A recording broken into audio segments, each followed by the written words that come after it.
ওমরে ফারুক রাদিয়াল্লাহু তাআলা আনহু দিনের বেলা মানুষের বিচার করে, রাতের বেলা ঘুরে ঘুরে প্রজাদের খবর নেয় জনগণের কি হালাত। ঘুরে গিয়ে দেখে বাগানের মধ্যে বাতি জ্বলে। ওমর গিয়ে আস্তে করে চুপচাপ দাঁড়াইছে রাতের অন্ধকারে, শুনে ভেতরে মহিলাদের আওয়াজ। মা তার মেয়েকে ডাক দিয়ে কয়, এই মাইয়া, বাজারে দুধ বিক্রি করতে নিবি, পানি মিলাইয়া নিস। মেয়ে ডাক দিয়ে কয়, ওমর যদি টের পায় রে মা, ওমরের কথার আগে তরবারি রেডি। ওমর কই কই কই? মা কি কয়, ওমর তো দেখবে না। মেয়ে ডাক দিয়ে কয়, মা ওমর যদিও দেখবে না, তবে ওমরের আল্লাহ তো দেখবেন। ওই আল্লাহরে ফাঁকি কেমনে দিব? ওমরের দূর শুইনা চলে গেছে। পরের দিন আদালতে লোক দিয়ে পাঠায়, কয় অমুক এলাকায় যাও, ওই ঘরের মা মেয়ে দুজনরে ডাকো আদালতে। আদালতে ডাইকে বলে, এই আম্মা জান, বেয়াদবি মাফ করবেন, আপনার উপরে কোনো অভিযোগ নাই। আপনার মেয়েটা তো আমার মনে হলো বড় দামি, যে কোনো আল্লাহর বান্দির মতো না, এর মধ্যে তাকওয়ার পুরো পাওয়ার আছে। এই মেয়েটাকে আল্লাহ আপনাকে দান করেছেন, আপনি যদি রাজি থাকেন, আমি ওমরের ছেলের জন্য মেয়েটাকে বিবাহের বন্ধনে নিতে চাই। মেয়েটাকে নিয়ে নিলেন তার ছেলের জন্য। সেই মেয়ের বংশে জগৎ বিখ্যাত আল্লাহর প্রিয় বান্দা ওমর বিন আব্দুল আজিজ আসছেন এই মেয়ের ঔরসে। ভাইরা আমার, আল্লাহর ভয় বড় কঠিন। আল্লাহ পাকের ভয় মানে আল্লাহর আযাবের ভয়। রহমতের নবী বলেন, আমি একদিন মসজিদের পাশেই তো আমার হুজরা আয়েশার ঘরে আমি এশা পরে ঘুমাই। এশা পরে আমি গল্প করি না, ঘুমাই তো গভীর ঘুম না, আমি ঘুমাইলে চোখ বন্ধ, তবে অন্তর আমার ঘুমায় না। রাতের গভীরে হঠাৎ কান্নার আওয়াজ আসতেছে। কে যেন মসজিদের মধ্যে গভীর রাতে কান্না করে। আমি ঘুম ভেঙ্গে উঠলাম, বের হইলাম, নজর করে দেখি নামাজের মধ্যে দাঁড়াইয়া হাউ মাউ করে একজনে কাঁদে। আমি গভীর নজর দিয়া দেখি অচেনা কোনো বান্দা না, অচেনা কোনো আমার আশিক না। আমি তাকায়া দেখলাম জান্নাতের 1 নাম্বার সাহাবী আবু বকর নামাজে দাঁড়ায় দাঁড়ায় হাউ মাউ করে কান্না করে। আমি নবী অপেক্ষা করে, নামাজ শেষে আবু বকর আসলেন, আমাকে দেখে আশ্চর্য হলেন। আমি বললাম, আবু বকর এই রাতে নামাজে দাঁড়ায় কাঁদলেন কেন? আবু বকর বলেন, ইয়া রাসূলুল্লাহ, বেয়াদবি মাফ করবেন, আল্লাহর আদালতে দাঁড়াইয়া হিসাব দেওয়ার ভয় আমি কান্না করেছি। ওরে আল্লাহ তো আপনাকে জান্নাতের সুসংবাদ দিয়েছেন, আবার কিসের ভয়? আবু বকর বলেন, ইয়া রাসূলুল্লাহ, কিয়ামতের ময়দান বড় ভয়ঙ্কর, আল্লাহর আদালত বড় ভয়ঙ্কর। আমার উপরে কোনো কারণে যদি আল্লাহ বেজার হয়ে যায়, আমার টিকিট ক্যান্সেল হয়ে যাবে। আমি আবু বকরের হাতে জাহান্নামের হ্যান্ডকাপ লেগে যাবে। ও নবী, আপনিই তো বয়ান করে বলেছেন হাসরের ময়দান কত ভয়ঙ্কর হবে। মানুষগুলো সবাই উলঙ্গ দাঁড়াবে, সূর্যের গরম, জমিনটা তামা হয়ে যাবে, জাহান্নামের আওয়াজ, এমন কঠিন হালাত হবে যে নবীরা পর্যন্ত কান্না শুরু করবেন। ওই সময় আমি আবু বকরের কি উপায় হবে, এই চিন্তা, এই ভয়, আমি চোখের পানি ছেড়ে কান্না করেছি। ওই মঈনুদ্দিন এত বড় দামি আল্লাহওয়ালা যে তার হাতে লক্ষ লক্ষ বিধর্মী মুসলমান হয়েছে। মায়ের কাছে গিয়ে খাজা মঈনুদ্দিন বড় আনন্দ করে। আম্মা বলে, মঈনুদ্দিন এত খুশি, এত আনন্দ কেন? মঈনুদ্দিন বলে, মা আল্লাহর শুকর, হাজারো লাখ মুসলমান আমার কাছে কালেমা পড়েছে। মা ডাক দিয়ে কয়, বাবা মঈনুদ্দিন, এটা তোর বাহাদুরি না, আমি মায়ের বাহাদুরি। মঈনুদ্দিন বলে, মা তোমার বাহাদুরি কি? মা চোখের পানি ছেড়ে বলে, রে সন্তান, তুই আমার গর্ভে যখন আসছু, আল্লাহর কসম আমি এক রাত আর ঘুমাই নেই। আমি রাতের গভীরে সেজদায় পড়ে কান্না করেছি, আর আমার মালিকের কাছে দোয়া করেছি, ও দয়ার মালিক, দয়া করে আমার গর্ভের সন্তান তুমি ওলি বানাইয়া পাঠাইও। আর আল্লাহর কাছে দোয়া করিয়া শেষ না, তুই যখন দুনিয়াতে আসছ, আমি মা তোরে যতদিন আমার বুকের দুধ পান করাইছি, আল্লাহর কসম একটা ফোঁটা দুধও বিনা ওযুতে তোর মুখে দেই নাই। এরে পর্দার আড়ালের আম্মা জানেরা, যেই মা তার সন্তানকে বিনা ওযুতে দুধ দেয় না, ওই সন্তান কেন আল্লাহর খাস ওলি হবে না? এরে আম্মা জান, এখনো সময় আছে। আল্লাহ সন্তান দিছেন, তবে আদবওয়ালা বানায় যান, বেয়াদব যেন না হয়। আদবওয়ালা ডাক্তার বানাবেন, সফল জীবন। আদবওয়ালা ইঞ্জিনিয়ার বানাবেন, সফল জীবন। এখনো সময় আছে, তওবা করবেন, আল্লাহর কাছে দোয়া করবেন। জীবনে আর নামাজ ছাড়বেন না, বেপরদায় চলবেন না, মোবাইলে সময় নষ্ট করবেন না, স্বামীর মাল হেফাজত করবেন, খেয়ানত করবেন না। বৃদ্ধ বাবাজিরা, আপনার মতো কত বুড়ারা মসজিদে গিয়া নামাজ পড়ে, আপনি কেন পারবেন না? ও আমার কলিজার যুবক, এখনো সময় আছে, তওবা করো। মনেরে বুঝাও রে মান, তোমার মতো যুবক জেনারেল লাইনে থাকিয়া চাকরি করে, ব্যবসা করে, নামাজ পড়ে, লেখাপড়া করে, তুমি পারবা না কেন? ওরে জীবনে তো গুনাহ কম করো নাই, দাড়ি কম কাটো নাই, নামাজ কম ছাড়ো নাই, বেপরদায় কম চলো নাই, এখনো কি তওবা করবা না? জানি না কার কপাল ওমরের মতো কবুল হয়ে যাবে। যাদের অন্তর তৈরি হয়ে আছে, মরিয়া গেল নামাজ ছাড়বা না, দাড়ি কাটবা না, বেপরদায় চলবা না, মা বাবার দোয়া নিয়া, শিক্ষকের দোয়া নিয়া, উলামায়ে কেরামের পরামর্শ নিয়া, নবীজির আদর্শ মেনে চলবা। তওবা করার মতো যদি কারো অন্তর তৈরি হয়, মুনাফিকি না থাকে, খাঁটি তওবার নিয়ত যাদের আছে, দুটো হাত আমার আল্লাহকে দেখায়া দাও।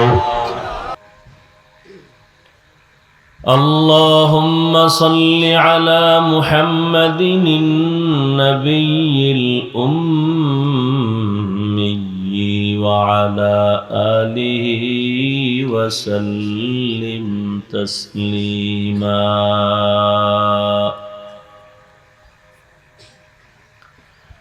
وبعد فأعوذ بالله من الشيطان الرجيم.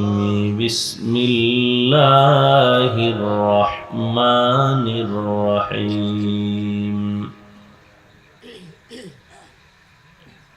يا أيها الذين آمنوا اتقوا الله وقولوا قولا سديدا يصلح لكم أعمالكم ويغفر لكم ذنوبكم ومن يطع الله ورسوله فقد فاز فوزا عظيما.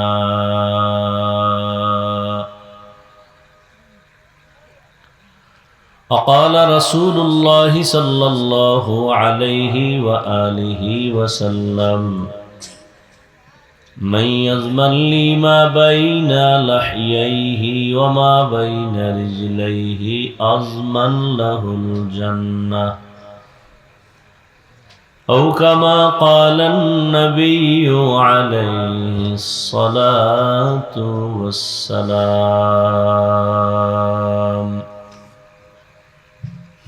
صدق الله مولانا العظيم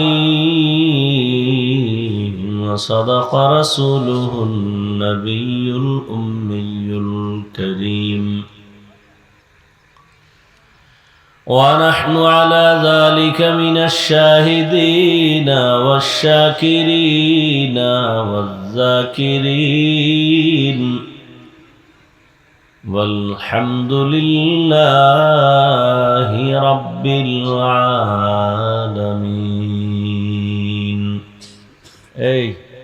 এই হরেন বন্ধ করো এটা ওই সাইডের দোনোটা বন্ধ করে মনিটরের সাউন্ড বাড়াও এই পাশের মনিটর সামনে এনে দাও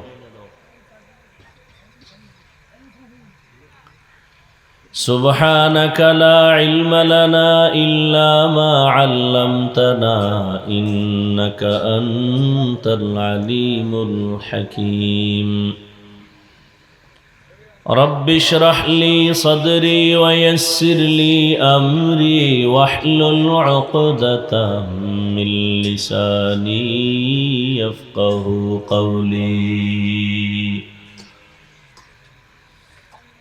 निगाह मुमिन से तू बदल जाती है तकदीर निगाह मुमिन से तू बदल जाती है तकदीर ये बंदा की कुव्वत नहीं कुदरत का इशारा ये बंदा की कुव्वत नहीं कुदरत का इशारा ऐ मर्द खिरद तर्क मासी की जरूरत ऐ मर्द खिरद तर्क मासी की जरूरत अब सोहबत सालेह की सवा कोई नहीं चारा अब सोहबत सालेह की सवा कोई नहीं चारा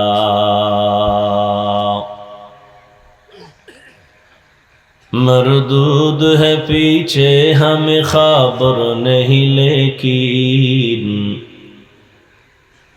मरदूद है पीछे हमें खबर नहीं लेकिन एक वक्त में हालाक जो अमाल है सारा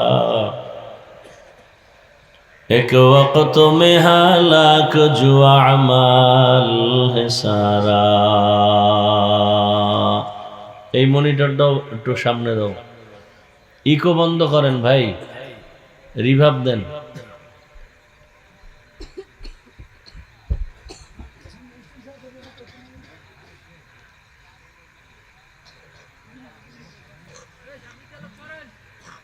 খাও ক্ষীর ঝরঝরিয়া তলা ঈদগাহ ময়দানের উদ্যোগে আজকের এই 2 দিন ব্যাপী বার্ষিক ওয়াজ মাহফিল সমাপনী দিন 11 ফেব্রুয়ারি 2025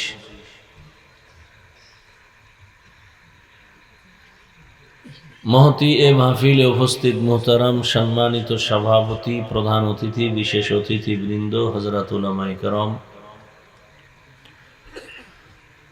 অত্র অঞ্চলের বিভিন্ন স্থান থেকে আগত আল্লাহ পাকের আশিকিন জাকিরিন শাকিরিন মুহিব্বিন মুরব্বিয়ান আযম কলিজার টুকরা আমার সমবয়সী যুবক বন্ধুগণ স্নেহের ছোট ভাই পর্দার আড়ালে মা বোনেরা পিছন দিক থেকে কোনো মাইক থাকলে বন্ধ করে দেন স্টেজমুখী যত মাইক আছে সব বন্ধ শুধু মনিটর চলবে আর ইকো হয় কেন কথা রিপিট হয় কেন বারবার আল্লাহ পাকের দরবারে শুকর যে আল্লাহ আমাদেরকে সুস্থ রেখেছেন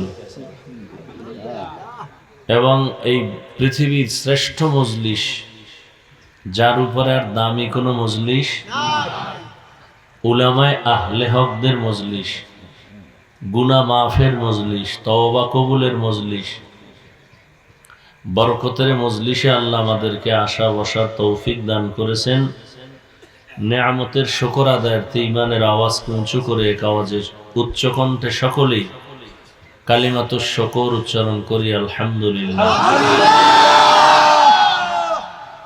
দরুদ ও সালাম সৈয়দুল মুরসালিন রাহমাতুল লিল আলামিন শফিউল মুজনিবিন খাতামুন নবিয়্যিন সৈয়দুস সাকালাইন ইমামুল মুরসালিন হযরত মুহাম্মদুর রাসূলুল্লাহ সাল্লাল্লাহু আলাইহি ওয়া আলিহি ওয়াসাল্লামের উপর। নবীজির নামে দরুদ পড়লে কি লাভ না ক্ষতি? কেমন লাভ যে দুনিয়াতেও বেশি লাভ, আখিরাতে তো আছেই। একবার পড়বেন সাল্লাল্লাহু আলাইহি ওয়াসাল্লাম, একবার পড়লেই সাথে সাথে 3টা পুরস্কার। প্রথম পুরস্কার 10টা গুনাহ মাফ হয়ে যায়। দ্বিতীয় পুরস্কার 10টা নেক আমলনামায় যোগ হয়। তৃতীয় পুরস্কার আল্লাহর দরবারে 10 গুণ মর্যাদা বেড়ে যায়। দরুদ বড় দামি একটা আমল, পড়তে সময় কম কিন্তু ফলাফল অনেক বড়। প্রতিদিন 300 বার কমপক্ষে দরুদ পড়া উচিত। কয়শো বার? আল্লাহর কাছে কি নিয়ে দাঁড়াবেন? জীবনে এমন আমল আছে যে আল্লাহ জিজ্ঞাসা করলে কি পেশ করবেন? আপনি ভাবতেছেন নামাজ, রোজা, দান, সদকা এগুলো সব ভেজাল। সব আমলের মধ্যে ভেজাল ঢুকাইয়া আমল করতেছেন, লাভ কি? আল্লাহ যদি কয় সব গুনাহ মাফ করবো, শুধু ছোট্ট একটা আমল দেখা যেটা শুধু আমার জন্যই করছো গোপনে, কি দেখাবে?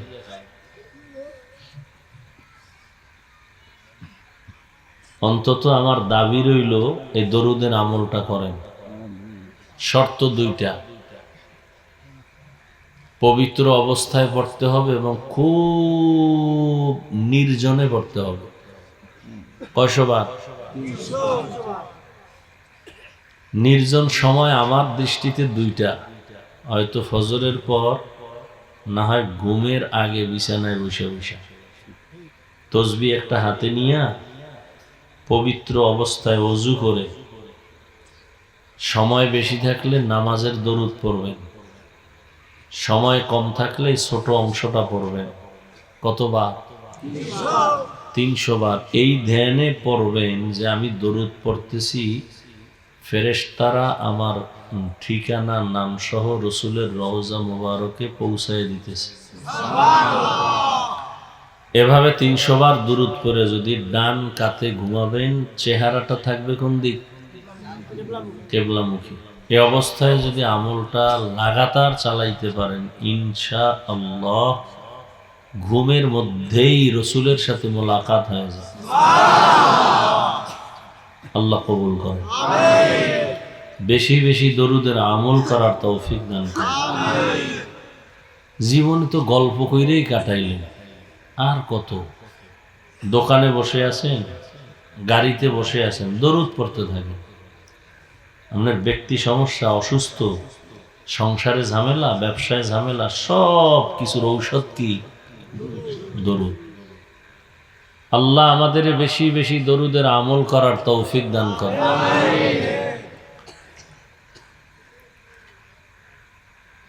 রাত্র অধিক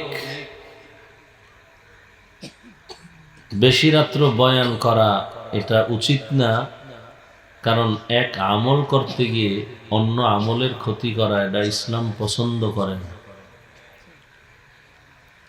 সারা জীবনের বয়ান এক জায়গায় করলেও ফজরের সুন্নতের মর্যাদার সমান হবে না। তো এখন বয়ান শুনে যদি ফজর নষ্ট হয়, তো এই বয়ান তো জাহান্নামে নিয়ে যাবে। এই জন্য কথা বেশি না, কম শুনবেন, আমল বেশি করবেন। আর বয়ান কি করব? আপনারা যা জানেন এডি কম। আলাদা বয়ান তো কোন হুজুরে জিব্রাইল নতুন আইনি আসে, পুরান বয়ানই তো। অনেক মূর্খ মানুষ আছে বলবে হুজুরের পুরান ওয়াজি করে, তা নতুন কোরআন আসবে? কথা বলেন না কেন? তো নতুন ওয়াজ আসবে কি থেকে? আর আপনারা তো এই ওয়াজ সবাই জানেন। মিথ্যা বলা হারাম, গালি দেওয়া হারাম, গীবত করা হারাম, নাচ দেখা হারাম, গান শোনা হারাম, মা বাবাকে কষ্ট দেওয়া হারাম, সুদ খাওয়া হারাম, ঘুষ খাওয়া হারাম, চুরি করা হারাম, ডাকাতি হারাম, দুর্নীতি হারাম, জুলুম হারাম। এগুলো জানেন না? আমি বুঝতেছি না। আমার কথা কি আপনারা বুঝতে কষ্ট হইতেছে নাকি ভাবে আছেন সবাই তাও বুঝি না। পজে বইলে অনেকের ভাব বেড়ে যায়, সুবহানাল্লাহ কইব না, সম্মান কমে যদি যায়। এই মোবাইল কি বন্ধ করা যায় না? আমারে দেখাইতেছেন আপনি মোবাইলওয়ালা। হ্যাঁ, ভালো মানুষের কাম এটা। এত বরকতি মজলিসে মোবাইল নিয়ে ব্যস্ত হয়ে গেছে। শুরুতেই তো বললাম এটা তো এমন মজলিস যে বসার সাথে সাথে সবার গুনাহ মাফ।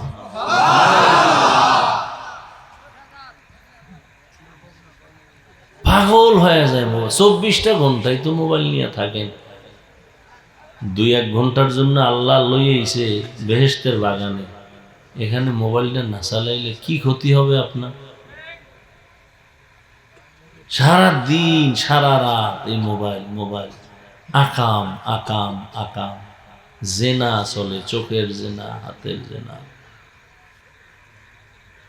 মানে একটা প্রতিযোগিতা লাগাইতেছেন কে কার আগে মোবাইল দিয়া দ্রুত জাহান্নামে যেতে পারেন না, একটা প্রতিযোগিতা লাগাইছেন। নিজেরে তো খুব ভাবে দেখাইতেছেন খুব বুজুর্গ, অথচ সারা রাত মোবাইল দেখে দেখে যে আকাম করেন, আপনার এই বুজুর্গ ভাবে কি হবে? চোখের জিনা, হাতের জিনা, কানের জিনা। মোবাইলে তাকাইলি কবিরা গুনাহ, কবিরা গুনাহ, কবিরা গুনাহ। বানায় বলতেছি।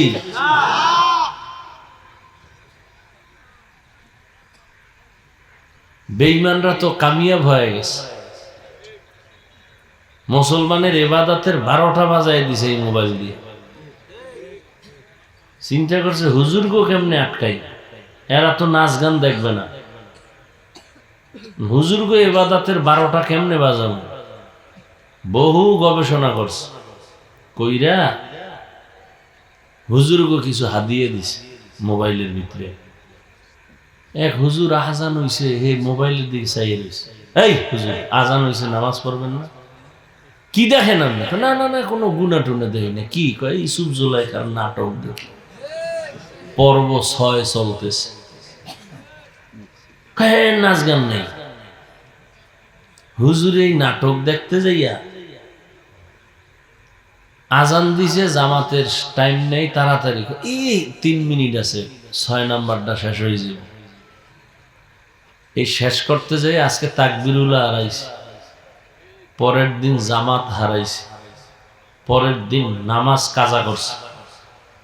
এই হুজুরগুলো শেষ করে দিছে এই নাটক ফাটক দিয়া, নমরুদ ফেরাউনের নাটক। কি আমি কি আসমান থেকে নতুন বলতেছি? এই মোবাইল দিয়ে কি উপকার হয়েছে? আমার খুব দুঃখ লাগে আমার যুবকদের জন্য। ওরা চায় বেশি দিন বাঁচবে, কিন্তু মেশিন লইয়ে ঘুরতেছে, তাড়াতাড়ি মরবে। যুবক বাসায় যেয়ে গুগলে সার্চ দিবি, আজকে লিখবি টাচ মোবাইল দেখলে শরীরের অঙ্গ প্রত্যঙ্গের কি কি ক্ষতি হয়। ওখানে কোনো হুজুর নাই, সব তোমাকে গডফাদার, প্যান্ট শার্ট টাইওয়ালা চিকিৎসকরা ওখানে বসে আছে। কি কি ক্ষতি হয় আমি খালি বলে দেই, ওখানে গিয়ে মিলাই দেখবি। বলার দায়িত্ব আমার, তুমি মানবা যে? ওই চিন্তা তো করি না, কারণ রসুলের ওয়াজি যারে ধরে না, আমি হাফিজুর রহমানের ওয়াজে ধরবে এত তাড়াতাড়ি? ও বাঙালি রে,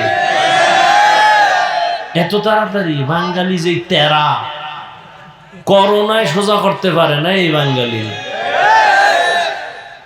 হে আগের সুদখোর এখনো সুদ খায়, ঘুষখোর এখনো ঘুষ খায়, চোর এখনো চুরি করে, দুর্নীতিবাজ এখনো দুর্নীতি করে, চান্দাবাজ আর ধান্দাবাজেরা এখনো চান্দাবাজি আর ধান্দাবাজি করে। করোনায় এদের ঘাড় সোজা করতে পারে না। আমি কে? মক্কা মদিনের ইমামকে কপাল যদি পুড়িয়া যায়, স্বয়ং রসুলের বয়ানেও কপাল খুলে না। ভাই চিল্লা চিল্লি করবেন না, সময় অধিক রাত চিল্লানের কিচ্ছু নেই এখানে। ঠান্ডা মাথায় শুনেন, চিল্লানোর কিছু মজলিস আছে, কিছু সময় আছে। চিল্লাচিল্লির দরকার নাই, আওয়াজটা রিজার্ভ রাখেন। কারণ চিল্লাইবেন বেঈমানদের বিরুদ্ধে, নাস্তিক আর মুনাফিকের বিরুদ্ধে আবার আন্দোলন করতে হবে, এই জন্য আওয়াজটা জমা রাখেন। আবার আন্দোলন হবে জালেমদের বিরুদ্ধে। এখন আওয়াজ দিয়েন না, এটা জমা রাখেন। এখন শুধু শুনবেন কি বলি, প্রয়োজন হলে দুই একবার যদি কিছু বলা লাগে খুব ঠান্ডা আওয়াজে বলবেন, চিল্লানি দিবেন না, অনুরোধ। আর আমি যে কোরআন হাদিসের বয়ান করব, কোন আয়াত কোন হাদিস দিয়ে কি বলতেছি এটা সঠিক না বেঠিক, এটা আলেম বলতে পারবে, আপনি পারবেন? তা আপনি ঠিক বলেন কেন, বেঠিক বলেন কেন? কি বুঝেন আপনি ঠিক বেঠিকের?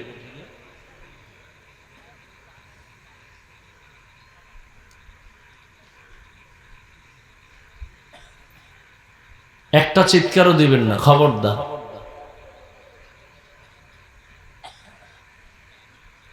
কি কথা বলতেছিলাম? মোবাইল। এই মোবাইলের কারণে কিডনি দুর্বল হয়। এই যুবক লিখে রাখো, বাসায় গিয়ে এগুলো মিলাই দেখো। মোবাইলের কারণে হার্ট দুর্বল, ব্রেন দুর্বল, চোখের পাওয়ার যায়, কানের পাওয়ার শেষ হয়ে যায়। এবার যৌবন তো নাই, জীবনও নেই। ইদানিং যত মরার খবর শুনি অধিকাংশ সুস্থ আর যুবকটি মরে, অসুস্থটি মরে না। ডাক্তার খায় মরে যাবে খাওয়া, হে এখনো লাডি লয়ে আডে, আর সামনে সুস্থ মানুষ হঠাৎ করে বলে আমার বুকে ব্যথা, ধরে দেয় নেই। কি ওই রোগী? না, ডাক্তার কিছু কোনো রোগ নেই। তো মরলো কেন? হঠাৎ রোগে মরছে। তো হঠাৎ রোগ কি? নতুন একটা রোগ আছে জমিনে, হঠাৎ রোগ। কি সে হঠাৎ রোগ?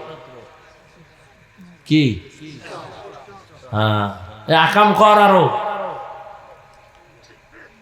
দেখবি তুইও হঠাৎ রোগে রোগী হয়ে শেষ হয়ে যাবি। জাগাত শেষ, যৌবন শেষ, জীবন শেষ, লেখাপড়া শেষ। এই মোবাইলের দ্বারা কত সন্তান মায়ের সাথে বেয়াদবি, বাবার সাথে বেয়াদবি, শিক্ষকের সাথে বেয়াদবি, আলেমের সাথে বেয়াদবি। যত বড় ব্যক্তি হোক না কেন, ওলামায়ে কেরামের সামনে আসলে একটু নরম হয় না? হাতটা বাড়াইয়া সালাম দিতেও কেমন জানি একটু ভয়ে ভয়ে থাকে, ঠিক নেই? আর এই মোবাইলে কত বড় বেদ্যপ বানাইছে, ঠাস করে এসে কান্দের উপরে হাতটা দিয়ে কয় হুজুর একটু তাকান তো। এই বেদ্যবি আছে না নাই? ফট করে কান্দে হাত দিয়ে কয় একটু তাকান। এক চোরায় কয় যদি একটা সেলফি তুলবো, যদি আল্লাহ উসিলায় মাফ করে।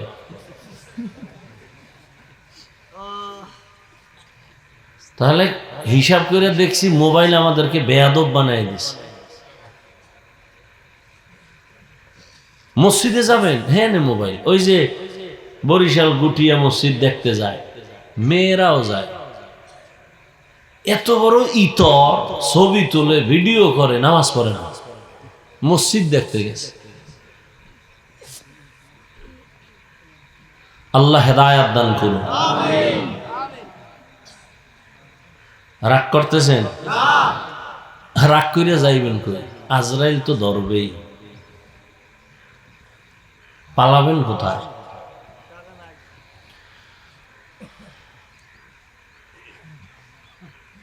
আমি যে আয়াত পড়েছি সূরা আহজাবের 2 টুকরা আয়াত, রসুলের হাদিস, এর উপরে সহি নিয়তে, সহি তরিকায়, সহি কিছু কথা বলার, শোনার আমাকে আপনাদের সকলকে আল্লাহ তৌফিক দান করেন।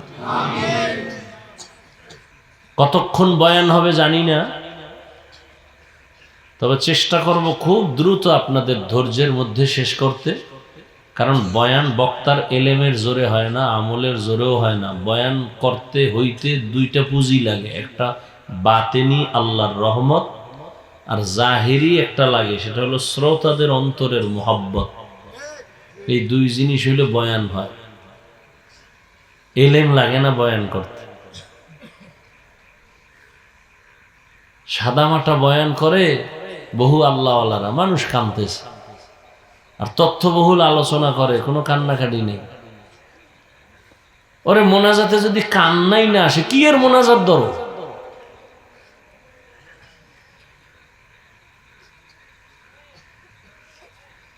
যেই চোখ আল্লাহ দিছেন সেই চোখে পানি যদি না থাকে, কিসের চোখ?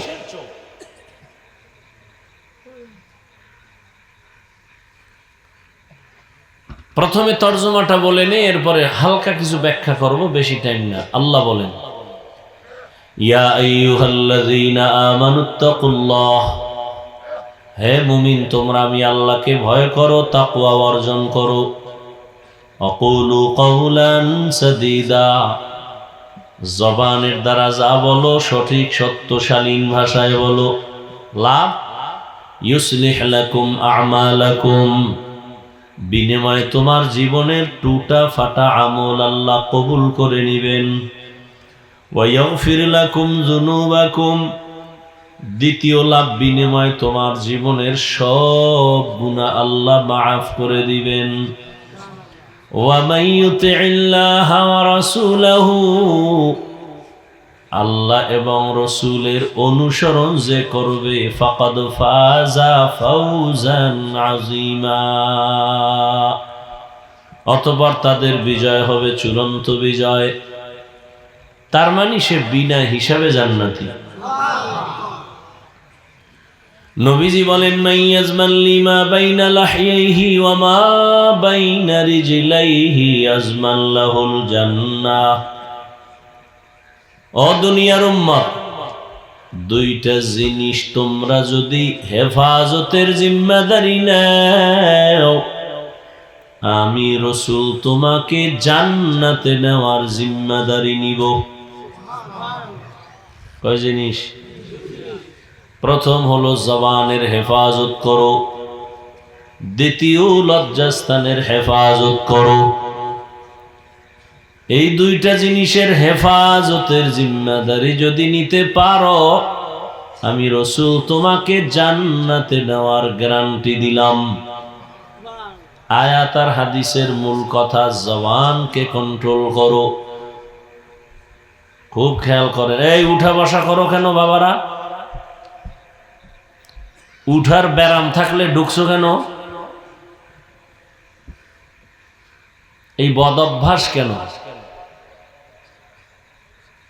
এই জন্য একটু আগে বলছিলাম, কপাল পুরলে আমি হাফিজুর রহমান কেন রসুলের বয়ানেও কপাল খোলেন। যেই রসুলের চেহারা এত দামি, একটা নজর দেওয়া মাত্র এক সপ্তাহের ক্ষুধা পেটে আর থাকে না।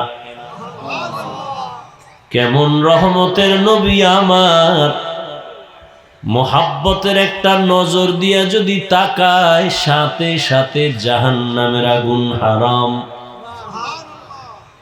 কিন্তু কত বড় কপাল পড়া, ওই রহমতের নবীকে এক নজর আর একদিন আর এক মাস না, দীর্ঘ 13 বছর দেখলো।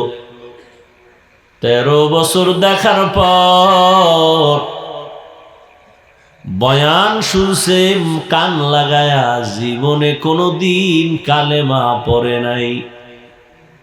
কত বড় নিকৃষ্ট বেঈমান কপাল পড়া। 13 বছর বয়ান শুনলো, চেহারা দেখলো। শুধু কি তাই, রাতের অন্ধকারে রসুলের ঘরের পাশে দাঁড়ায় দাঁড়ায় রসুলের জবান মোবারকের তেলাওয়াত শুনছে, কিন্তু কপালে কালেমা নাই। এত বড় বেঈমানের নাম জানেননি? কন্যাকা, এর নাম কপাল। এর নাম কি? ভিন্ন দিকে এক 27 বছরের যুবক। কয় বছর? 27 বছরের যুবক তরবারি নিয়ে দৌড়ায়, আমার রসুলের জবাই করবে। দৌড়ায় ঘোড়ার দ্রুত গতিবেগে, তরবারে টেনিয়া রহমতের নবীর সামনে দাঁড়াইয়া রহমতের নবীরে এক নজর দেখা মাত্র তরবারি ফালায় বলে, ও দয়ার নবী, আমাকে মাফ করে দেন আর কালেমা পড়ায় মুসলমান বানায় দেন। কয় বছর? এই কয় বছরের যুবক? এর নাম কফাল। 13 বছর নবীর বয়ান শুনলো, চেহারা দেখলো, কালেমা কপালে আসে নাই। আর 27 বছরের যুবক আমার নবীজিরে জবাই করতে গিয়া কালেমা পড়ে তরবারি হাতে নিয়ে দাঁড়াইয়া বাইতুল্লাহর পার্শ্বে গিয়া কয়, এই বেঈমান, আমার নবীর বিরুদ্ধে যদি কথা বলতে চাও, মুহাম্মদের প্রয়োজন নাই, আয় আমার তরবারির সামনে দাঁড়া। রহমতের নবীর নজর লাগছে তো, এত পাওয়ার আল্লাহ বাড়ায় দিয়েছেন। এখন এই যুবকের এত বেশি পাওয়ার, যেই রাস্তা দিয়ে এ যুবক হেঁটে যায়, শয়তান ওই রাস্তায় হাঁটে না, ভয়। হর কে দারত খৌফে হকদার দিল মদাম, জন্নতুল মাওয়া দেহদ ও রামাকাম, জুজবা হক চি জে মখাজ ইনসুজা, ফজলে উ আমস্তে দর জুমলা জাহা। এর নাম কফা। বহুদিন ধরে এই মাহফিলের প্রচারণা চলতেছিল, অনেকেই আসবে আসবে বলিয়া আসতে পারে নাই। জরুরি কোনো কারণে যদি আসতে না পারে, আসার সওয়াব পেয়ে যাবে। আর একদল কফালওয়ালারা আসছে ঠিকই, কিন্তু প্যান্ডেলের মধ্যে ঢুকতে পারে নাই। এরা কই? বলে এরা কেউ মহিলা প্যান্ডেল তাওয়াফ করে, কেউ দোকানে ঘুরে আর আড্ডা মারে, তাজা তাজা কবিরা গুনাহ করে। কি এগুলো বেহেশতের প্যান্ডেল? আবার ওয়াজ উপলক্ষে একটু পার্শ্বে আছে জাহান্নামের মার্কেট বাজার, নাই? ওয়াজ উপলক্ষে মার্কেট কেন? দোকানপাট কেন? আবার সেই জায়গায় খেলনার দোকান কেন? বেলুনের দোকান কেন? এবং সেই দোকানপাটে বেপর্দা মেয়েরা যাবে কেন? ছেলেরা ঘুরবে কেন? সেখানের কবিরা গুনার দায়ভার কে নিবে? সারা দেশের অবস্থা তো এই। ওয়াজ উপলক্ষে কেন 2-4 ঘন্টা কি খাইতে আসছেন? কি বলেন? মার্কেট করতে আসছেন? তো মার্কেট কেন?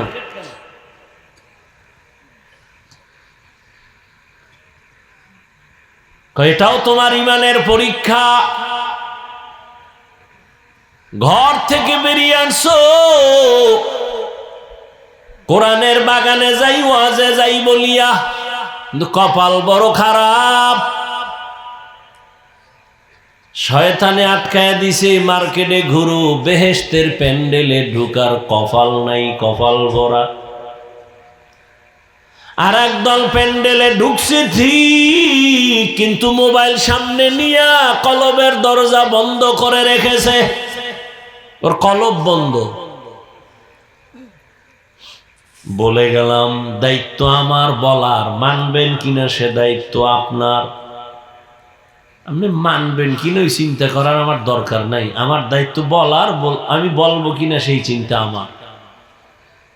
ওয়াযাক্কির ফাইন্না যিকরা তানফাউল মুমিনিন, আল্লাহ বলেন আলোচনা চালায় যা, মুমিনের কিছু না কিছু ফায়দা হবেই হবে। আলোচনা চালাও, ফায়দা থেকে খালি না। এজন্য বলে গেলাম, ফাঁকে ফাঁকে মা পৌঁছায় নিব, প্রথমে আবারও মাপ চাই, বেয়াদবি ক্ষমা করবেন। পাও ধরলে যদি মাফ করেন বলেন, আমি নিচে নাই না মোনাজাতের ঘরে পাও ধরমুনে, কোনো টেনশন নাই।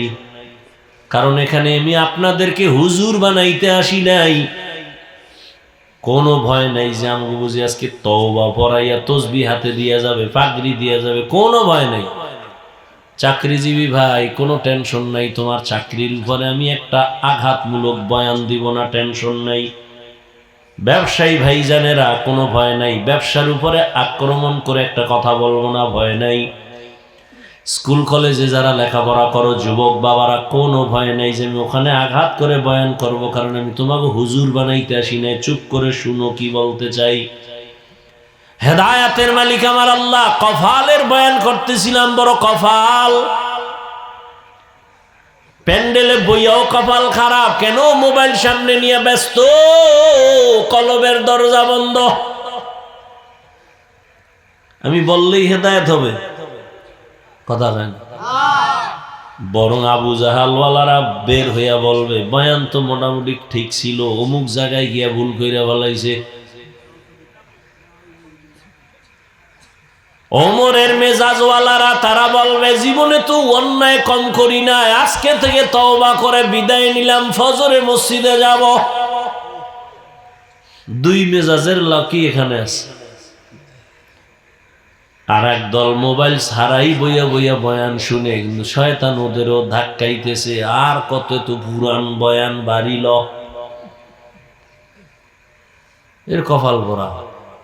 টোটাল বয়ানের মূল, এই 2 দিন বয়ানের মূল বরকত মোনাজাত, দোয়া। কিছু কিছু কপাল ভরা দেখবেন মোনাজাতের আগে ভাগে, কারণ শয়তান ওদের উঠায় নিয়ে যায়। বয়ান শুন সারা রাত, মোনাজাত দিবি না, কারণ আমি ইবলিস ভালো করে জানি, একজনার চোখের পানি কবুল হলে সবার গুনাহ মাফ হয়ে যাবে। আমি এই সুযোগ তোরে দিব না, বাড়িল। তোরে আরো কয়েকদিন গুনাহ করাইতে হবে, চল। এখনো তোর মেয়াদ শেষ হয় নাই গুনার, মাত্র কয়দিন দাড়ি কাটছো, আরো কয়েক বছর কাট, বিয়া পর্যন্ত দাড়ি কাট। এত তাড়াতাড়ি তওবা করবি? এত তাড়াতাড়ি কিসের তওবা? বিয়া করছো না, তো তওবা করিস না, চুপ। আর মোনাজাতটা দিস না, কবুল হয়ে গেলে বিপদ, উইটা ভাগ। দেখবেন এই জন্য 2 ঘন্টা বয়ে বয়ে বয়ান শুনবে, যেই মোনাজাতের টের হইবে এ জোতা 2টা লইয়া আনা। ওরাও নিঃসন্দেহে কপাল পোড়া, কোনো সন্দেহ নেই, ওদের কপাল খারাপ। আল্লাহ হেদায়াত দান করুন।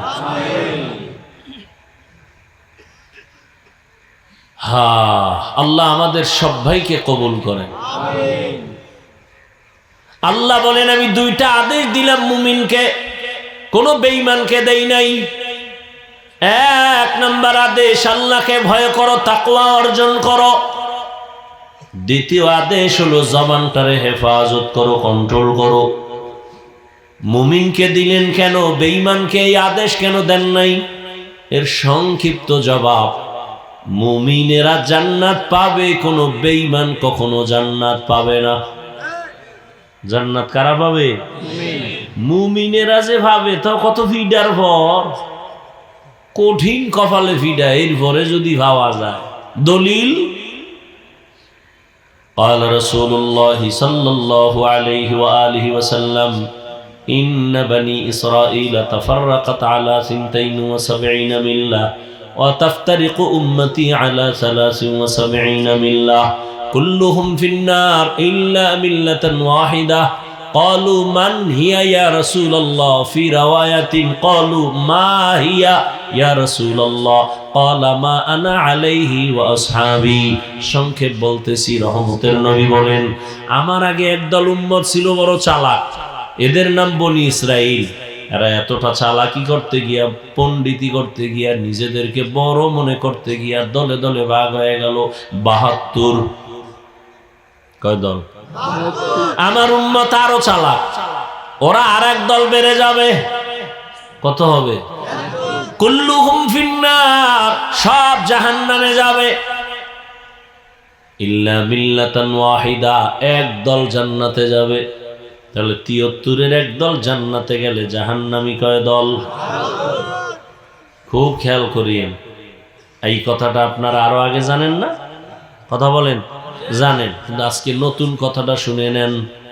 এই যে 72 দল জাহান্নামী, এক দল জান্নাতি, এই ৭২ দলের মধ্যে কোনো হিন্দু নাই, কোনো বৌদ্ধ নাই, কোনো খ্রিস্টান নাই, কোনো ইহুদি নাই, কোনো বিধর্মী নাই। এই ৭২ দল জাহান্নামী, সবাই হবে মুসলমান। এবার বুঝে কোন দলে আছে। সাহাবায়ে কেরাম জিজ্ঞাসা করলেন, ইয়া রাসূলুল্লাহ, যেই দলটা জান্নাতে যাবে তাদের মাপকাঠি পরিচয় কি? রহমতের নবী বলেন, তাদের পরিচয় হলো দুইটা আদর্শ যারা মেনে চলবে।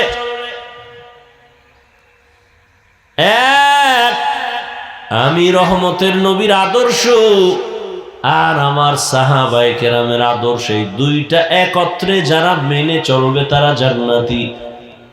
নবী যদি বলতেন আমারে যারা মানবা তারা জান্নাতি, তো হইতো। নবী বলে না না, আমি মুহাম্মদের আদর্শ মানবা, আমার সাহাবায়ে কেরামের আদর্শ যারা মানবে তারা জান্নাতে যাবে। এখান থেকে সবক নিয়ে যান। বর্তমান দুনিয়াতে যদি কেউ বলে আমি নবী মানি সাহাবা মানি না, এরা মুসলমান, এরা মুমিন ঠিক, তবে ৭২ দল জাহান্নামীদের অন্তর্ভুক্ত। যারা বলে নবী মানি সাহাবা মানি না, এরা মুসলমান ঠিক, মুমিন ঠিক, কিন্তু ৭২ দল জাহান্নামীদের অন্তর্ভুক্ত। এবার বুঝেননি, মুমিন হইয়াও জান্নাত পাইতে কত খবর আছে। মুমিনদের ৭২ দল মুমিন জাহান্নামে যাবে, একদল মুমিন জান্নাতে যাবে। সেই দল কারা? যারা নবীও মানে সাহাবাও মানে।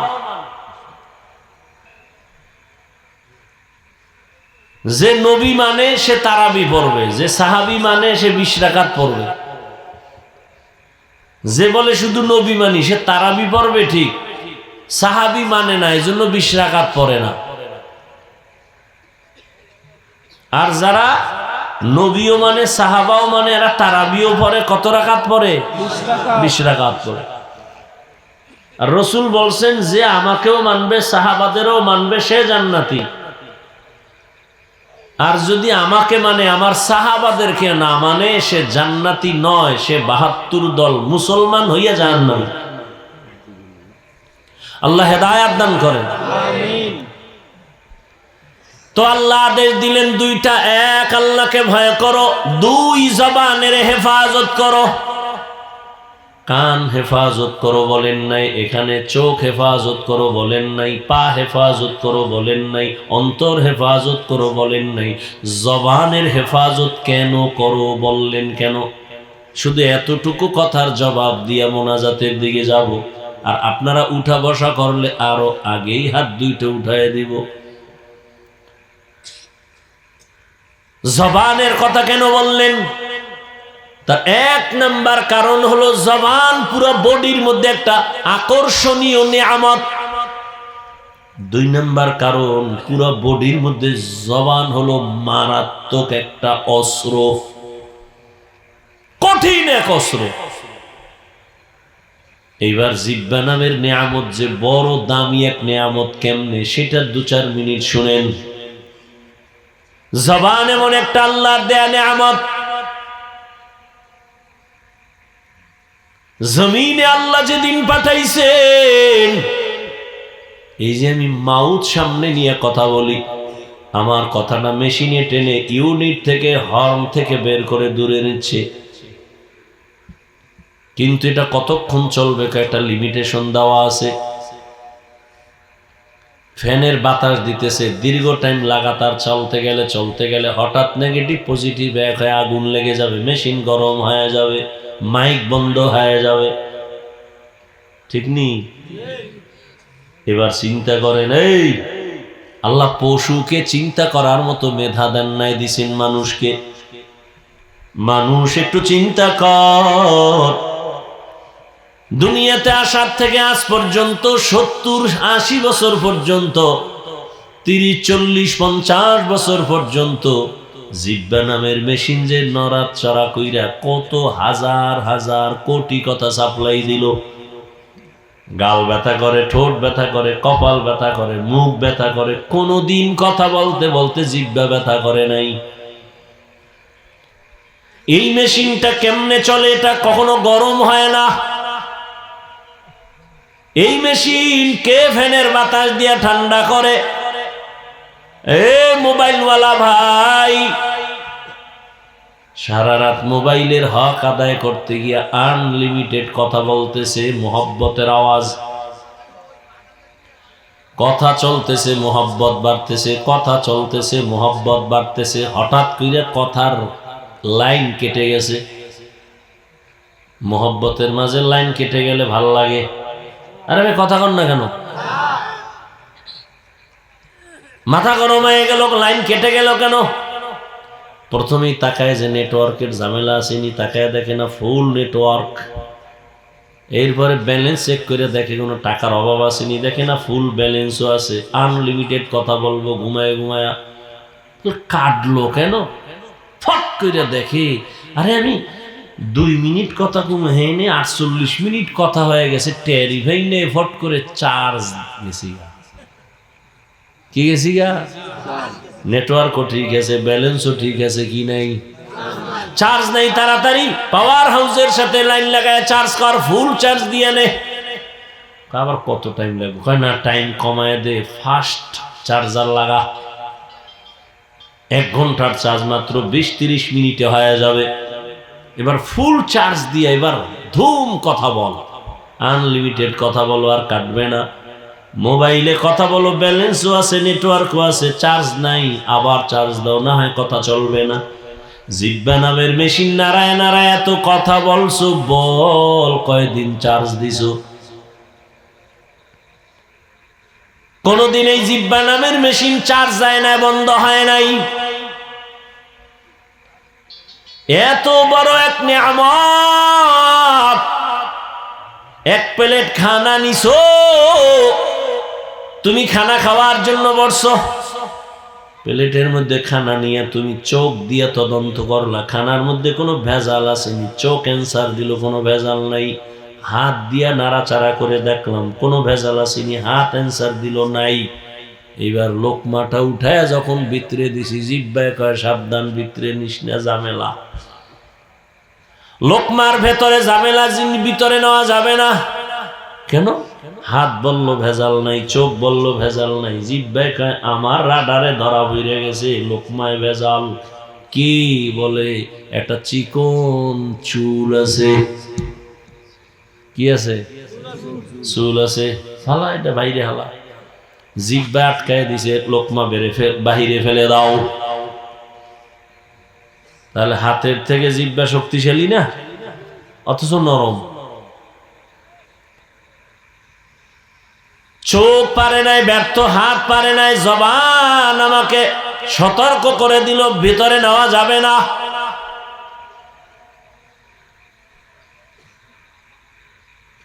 এবার বুঝাই জিহ্বা কত বড় মারাত্মক এক অস্ত্র। এবার খেয়াল করেন, এতক্ষণ বুঝাইছি নিয়ামত, এই নিয়ামতের শুকর আদায় করতে হবে। আলহামদুলিল্লাহ বললে হবে না। নিয়ামতের শুকর কি জানেন? আল্লাহ যেই কাজের জন্য যেটা বানাইছে ওই কাজে ওই জিনিসকে ব্যবহার করার নাম আসল শুকর। জিহ্বা আল্লাহ বানাইছেন কেন? আলেমরে গালি দেওয়ার জন্য? হ্যাঁ, ইমামের সাথে বেয়াদবি করার জন্য?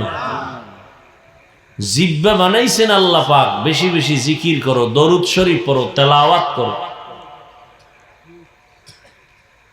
আর এই জিহ্বা আমরা ব্যবহার করি গীবত শেখায়। আমি যে জনমের বেয়াদবের খবর নাই, হুজুর খারাপ এ নিয়ে সারাদিন চায়ের দোকান গরম, হুজুর খারাপ। অথচ পুরা দুনিয়া, পুরা দেশ এখনো ঠান্ডা আছে শুধু হুজুরদের কারণে। আপনারা যে এখনো আরামে আছেন কিসের কারণে? মানতে কষ্ট হয় না? ভিডা খাইয়ে এরপরে দোয়ার লেগে দৌড়ান, তখন টের পান যে হুজুর কি। আর এমনি যে হুজুরেরা কান্দে দোয়া করে, এটা কানে ঢুকে না। এজন্যই তো বলেছি এদেশের ওলামায়ে কেরাম জাতিকে যা দিছে কেউ দেয় নাই, সব চান্দাবাজ আর ধান্দাবাজ। সবগুলো চান্দাবাজ আর ধান্দাবাজ। একমাত্র নিরেট পিওর এ জাতির আসল কলিজার মানুষ উলামায়ে কেরাম। এরা কোনো স্বার্থপর না, নিঃস্বার্থ। উম্মতের মাইয়া নিয়ে চিন্তা করে না, বউ নিয়ে টেনশন করে না, বাড়ি নিয়ে টেনশন নাই। 24 ঘন্টা আপনাদের পিছনে সময় ব্যয় করে। তাবলিগওয়ালারাও ঘুরে, পীর সাহেবরাও ঘুরে, ইমাম সাহেবরাও। আমাকে বলেন তো একটা সত্য কথা, সরকারি চাকরি করে, বেসরকারি চাকরি করে, ডিউটি কয় ঘন্টা বলেন? সর্বনিম্ন বেতন কত? 20,000 বলেন না খাই কত? 20,000। আর টেবিলের তলে তো কত মুক্তার দানা থাকেই। ওর বাপে থুইয়ে গেছে, এগুলো ওর মায়ে থুইয়ে গেছে, ওর 14 গোষ্ঠী থুইয়ে গেছে, এগুলো মুক্তার দানা। বলেন তো আমাকে, ইমাম সাহেব যে মসজিদে ডিউটি করে কয় ঘন্টা বলেন? বেতন কত? রড দে ফিডেইলো কি জাল মেডে? এর থেকে জুলুম কি আর জমিনে আছে? 8 ঘন্টা ডিউটি করে 20,000 নিম্নে। এবার টেবিলের তলে কত পায়খানা আছে মুক্তার নামে, খাইয়া এক একটা ভাল্লুক হয়ে যায়। যত বড় ভিআইপি তত বড় মদখোর। সত্য কথা বলতে কষ্ট লাগে। যত বড় ভিআইপি তত বড় সুদখোর।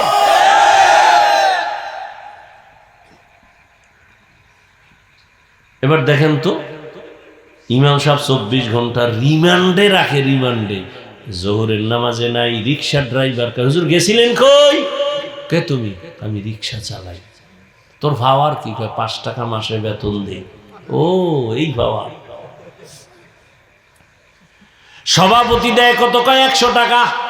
সেক্রেটারি কত? কয় 50। মাসের না মাস? কয় না 6 মাস বাকি। আমি কি মিশা কইতেছি? আল্লাহ এমনি শান্তি দিবে। এর থেকে আর কি জুলুম হতে পারে? এর কারণ কি জানেন? এর দোষ আমাগো, কেউরে দিয়ে লাভ নাই। শিয়ালের হাতে মুরগি আমানত দিছে, বন্ধু 3 দিন পরে নিয়ে নেব। শিয়াল কয় এটা জিন্দা দেওয়া যাবে না, ফ্যাটের মধ্যে কিমা হয়ে যাবে। বাথরুমে গেলে ফেরত পাইতে পারো ওই লেনটা, জিন্দা দেওয়া যাবে না। শিয়ালের হাতে মুরগি রাখা যেমন বোকামি, ধর্মের চাবি হারামখোরের হাতে দেওয়াটাও বোকামি। দিছে কে? জিব্রাইল, আজরাইল। কে দিছে?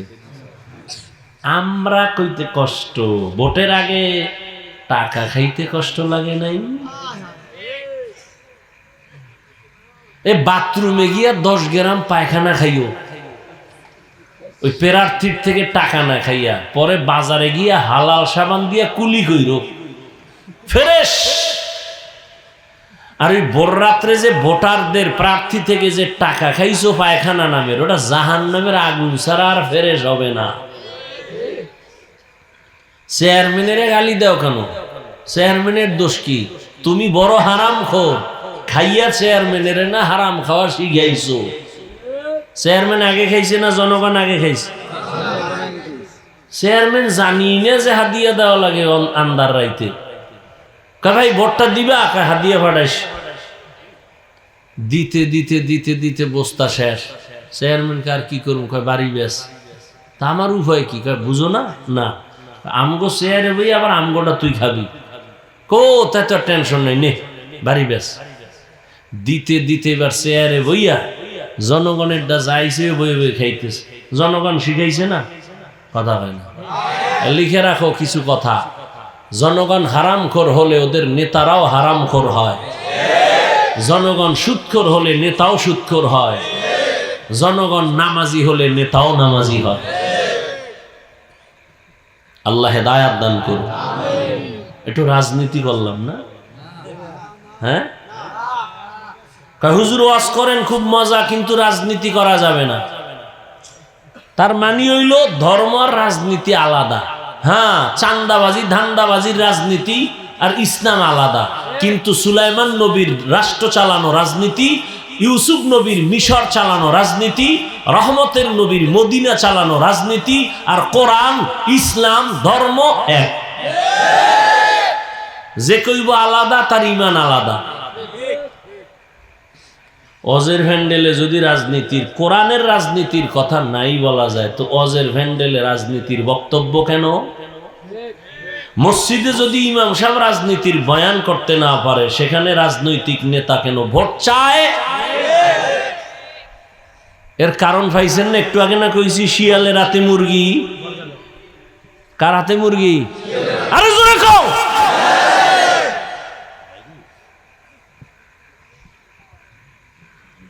দেশ নাপাক হয়ে গেছে। এই নাপাক থেকে বাঁচাবার একমাত্র আদর্শ ইসলাম, রসুলের আদর্শ। আল্লাহর কসম, এই জমিনে মদিনার আদর্শ ছাড়া কেউ শান্তি দিতে পারবে না। শুধু চাপাবাজি করতে পারবে, শান্তি জীবনে দিতে পারবে না। শান্তির একমাত্র ঠিকানা ইসলাম।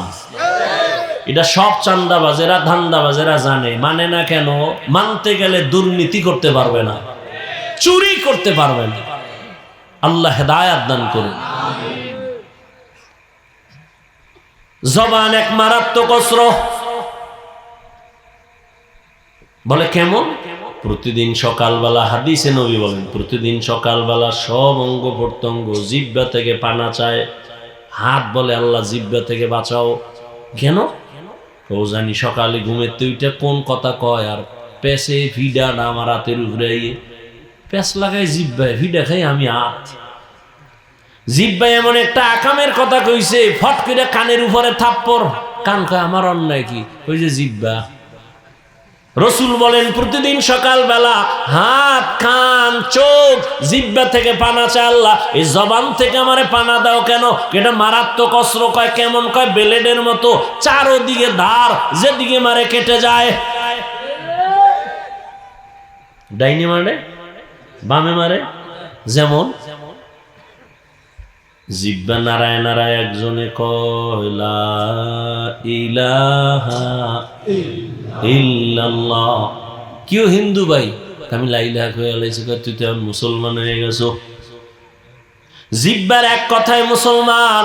আবার এই জিব্বা নারায় যদি কয় আল্লাহ মানি, নবী মানি, কোরআন মানি, তবে ইসলামের রাজনীতি মানি না, একই জিব্বার এক আওয়াজে বেঈমান।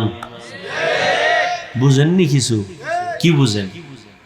এক যুবক একটা মাইয়ারে রাস্তায় ধইরা তিনজনের সামনে কয় বউ হবিনি, কয় কবুল। জিব্বার এক কথায় আপন হয়ে গেল। ঠিক এই জিব্বায় আবার কয় তালাক, বিদায়। একই জিব্বায় কত রং, ব্লেডের মতো, যেদিকে মারে ওদিকে কাটে। বিচারপতি চেয়ারে বৈশা জিব্বা নারায় ফাঁসির আসামিরে কয় খালাস, ফুলের মালা দিয়ে বাড়ি। নিরপরাধ রে বিচারপতি কয় পুলিশ ধর, নিরপরাধ ফাঁসির মঞ্চে হাজির। একই জিব্বার আওয়াজ। এই একটা জিব্বার দ্বারা আমাকে প্রমাণ করে দিল আমি মানুষ, আমি আলেম, আমি ভালো নাকি আমি খারাপ। আমার হাত পরিচয় দেয় না, আমার জবান আমারে পরিচয় দেয়। জবানের কথায় পরিচয় দেয় আমি মুসলমান। জবানের আওয়াজ আমাকে পরিচয় দিল আমি মানুষ। জবান আমাকে পরিচয় দিয়ে দিল আমি একজন আলেম। জবান আমাকে পরিচয় দিয়ে দিল আমি হক না বাতিল। জবানের কথার দ্বারা পরিচয়। মারাত্মক এই জিহ্বা, মারাত্মক অস্ত্র। হাতে অন্যায় করে, এটার ফিরামু কেমনে? কয় রশি দিয়া বাইদা রাখ, আর অন্যায় করবে না। কান অন্যায় কথা শুনে কয় তাড়াতাড়ি পট্টি লাগা, আর অন্যায় কথা শুনবে না। চোখ অন্যায় করে কয় নেকাপ লাগাও, কালো চশমা লাগাও, দেখবে না। পা অন্যায় করে রশি দিয়ে পা দুইটা বেঁধে দাও, অন্যায়ের দিকে যাবে না। পাঠানের বাড়ি চোর ঢুকছে, আর এক পাঠান। পাঠানের বাড়ি কে ঢুকছে? কি জন্য? চুরি কর। টের পাইয়া পাঠানে এটারে ধইরা খুডির লগে ফাও দুইটা বাইন্দা দৌড় দিছে থানায় নলসিটি। ওসি সাহেবের কয় ওসি সাহেব চোর কই? বাড়িতে বাইন্দা থুই আইছি। কেমনে? কয় খুডির গোড়ায় পাও দুইটা বানছি। তো কি করবো? চলেন। এটা ধৈর্য নিয়ে কেমনে বাঁধছো? কয় 2 পাও 8 বাঁধছো নি? কয় না। এটা তুই পাগল নি? তুই পাও বাঁধছো 8 বান্ধ নাই? হ্যাঁ মাথায় হাত দিস। আহারে ওসি সাহেব, না না না টেনশন নেই, আমিও পাঠান ও পাঠান, আমার মাথায় যেহেতু এটা ঢুকে নাই, ওর মাথায় ঢুকতো না। চলেন। ওসি সাহেব হাদিয়া পাওয়ার লোভে দৌড় আইয়া দেহে হে কুলের বলত খুঁটির গড়ায় বয়ে রয়েছে, চুপচাপ বয়ে রয়েছে। পা অন্যায় করে বেঁধে দাও, হাত অন্যায় করে বেঁধে দাও, অন্যায় করবে না। চোখ অন্যায় জিনিস দেখে মেকআপ লাগাও, পট্টি লাগাও, আর অন্যায় দেখবে না। কান অন্যায় কথা শুনে পট্টি লাগাও, শুনবে না। জিহ্বাটা যে অন্যায় করে ইডারে কেমনে আটকামু? এটা তো আমার থেকে অ্যাডভান্স চলে। কয় কেমন? কয় ঘুমাইলেও চলে। আমি যে ঘুমাই রয়েছি ও চলতেছে। ঘুমের ভিতরে এক বন্ধু ডাক দিছে, কাঁচা ঘুমের মধ্যে যখন ডাক দিছে, জিব্বা অগ্রিম কাঁচা গালি, ও গালি শুনে দৌড়, ওর বন্ধুর গুল্লি মারি। 10টার সময় উঠে ডাক দিছে, বন্ধু কই? তোর কথা নাই। যেই গালি তোর জবান দিয়া দিছ, জমিনেও ধরে না, আসমানেও ধরে না। আস্তাগফিরুল্লাহ, কির গালি দিছে? জীবনেই গালি কেউ দেয় না। একটা গালি তো আমি দেই না। কি বলো আন্দাজি? বলে না, রেকর্ড করলে তো শুনাইতে পারতাম, কি পরিমাণ কাঁচা আওয়াজ হইছে। আল্লাহর কসম, কি জিহ্বা দ্বারা বলেছি আমি নিজে টের পাই নাই, কারণ এটা আমার থেকে বড় অ্যাডভান্স, আমার আগে দৌড়ায়। এটারে এখন কেমনে আটকাবো? আল্লাহ কয় জিহ্বাটারে কন্ট্রোল কর, হেফাজত কর। কেমনে করি? রশি দিয়া বাঁধো। কয় না, পারা যায় না। তাতে কষ্টে লাগাও। কয় না, জিহ্বা এমন এক মেডিসিন মাইরে দিছে আমার আল্লাহ, এটা কষ্টে লাগবে না, কারণ জিহ্বার মধ্যে অল টাইম পানি। কেমন পানি? যদি জিহ্বার পানি শুকায় যায়, পাগলের মতো হয়ে যায়, মইরা যামু। ডাক্তার কয় ডায়াবেটিস হাই, মিষ্টি খাও তাড়াতাড়ি। জিহ্বার মধ্যে এমন একটা পানি আমার আল্লাহ দান করেছেন, শাহাদাত আঙ্গুলটা বের করে জিহ্বার লালা নিয়া বিসমিল্লাহ কয়ে 3 বার লাগায় দাও। চেহারার কোনো আর ঔষধ লাগবে না, লালা তোমার ঔষধ। তবে হুন যুবকেরা, সারা রাত্র মোবাইলে আকাম কইরা ঘুম মাইরা যদি গোডা উঠে, এটি তোর লালায় যাবে না। আর একটা ঔষধের কথা মানবি না তো, কষ্ট পাই এই জন্য, তারপরও বলি, মানতে পারলে লাভ আছে। যারা ঘুমাবি, ঘুমের থেকে উঠা 1 গ্লাস পানি হাতে নিয়া ভেতরে মুখের যে লালা, ওই সহ কুলি করে ভেতরে নিয়ে পানি পান করবি। খবরদার, ডাক্তার বলে, সায়েন্স বলে, চিকিৎসা বিজ্ঞানীরা বলে, ঘুমের মধ্যে যে লালাটা তোমার ভেতরে জমে, এটা শরীরের ঔষধ। পানি 1 গ্লাস নিয়ে কুলি সহ লালা সহ পান করে নাও, তোমার শরীরের ঔষধ। কুলি করে তুমি পানিটা ফেলবা না। এরে আল্লাহর বান্দারা, জিহ্বাটারে আটকান যায় না। কেমনে আটকাই? আল্লাহ কয়, আমি তো জানি তুই দুর্বল। হাত আটকানো যাবে, চোখ আটকানো যায়, কান আটকানো যায়, জবান আটকাইতে পারবি না। তবে হ্যাঁ, আমি আল্লাহ নিজে একটা মেডিসিন দিলাম। ওই মেডিসিন দিয়া জিহ্বাটারে কন্ট্রোল কর, ভিন্ন কোনো লাইনে কন্ট্রোল করতে পারবি না। ওই জিহ্বার মেডিসিন আমি আল্লাহ দিলাম, আর ওই মেডিসিনের নাম হলো তাকওয়া। তাকওয়া মানে আল্লাহর ভয়।